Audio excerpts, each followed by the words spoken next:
သူကတော့ Notch ပါကမ္ဘာပေါ်မှာရောင်းအားအကောင်းဆုံး game ကိုစတင်ထုတ်လုပ်ခဲ့တဲ့သူဆိုရင်လည်းမမှားပါဘူး။ဒီနေ့တော့ကျွန်တော်တို့ရဲ့ Minecraft မူလဖန်တီးရင်ဖြစ်တဲ့ Notch အကြောင်းနည်းနည်းပါပြောကြပါမယ်။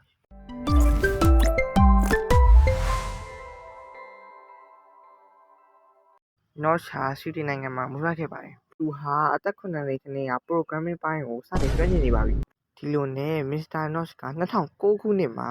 Cave Game ဆိုတဲ့ game ကိုတီထွင်လိုက်ပါတယ်။ Minecraft ရဲ့မူလအစ game ဆိုလည်းမမှားပါဘူး။ game နဲ့မှာလည်းလုပ်စရာအများကြီးပါ။လဲဆိုတော့ block ဖြတ်တာနဲ့ block ချတာပါ။ game တစ်ခုစလုံးမှာလည်း dirt block နဲ့ cobblestone block ပဲရှိပါတယ်။ဒီနောက်မှာ Notch က Mojang Studio ကိုတည်ထောင်လိုက်ပါတယ်။အဲ့နောက် game ကို Minecraft လိုနည်းပြောင်းခဲ့ပြီးတော့ version အသစ်တွေဆက်တိုက်ထွက်လာပါတော့တယ်။ Minecraft မှာလည်း Java နဲ့ Bedrock ဆိုပြီး2မျိုးရှိပါတယ်။ Java ကတော့ PC တွေလည်းဖြစ်ပြီး Bedrock ကတော့ဖုန်းရော PC အတွက်ပါ။အဲ့လိုနဲ့ပဲ Minecraft ဆိုတဲ့ game ကအရင်ရောက်ပေါက်သွားပါတယ်။တော်တော်လေးလည်းလူဆော်များလာတယ်လို့ပြောရပါမယ်။ fact တစ်ခုကိုပြောပြရရင်ဒီ creeper ဆိုတဲ့ကောင်တွေက what တွေကိုကုတ်မထင်မြင်ထားတဲ့တဝါလေးပါ။ Minecraft ကြီးအောင်မြင်နေတာကို Microsoft ကမြင်သွားခဲ့ပါတယ်။ဒီလိုနဲ့ Microsoft က Notch ရဲ့ Minecraft ကို2014 ခုနှစ်မှာဝယ်ယူခဲ့ပါတယ်။ Notch လည်း Mojang နဲ့ထပ်သွားခဲ့ပါတယ်။အဲ့တော့ဒါက Notch အကြောင်းနဲ့ Minecraft သမိုင်းကြောင်းအကျဉ်းချုပ်လေးပါ။အမပါခင်လည်းခွင့်အကြောင်းကိုပြောချင်ပါတယ်။ကြည့်ရှုပေးတဲ့အတွက်ကျေးဇူးတင်ပါတယ်အားလုံးပဲ bye bye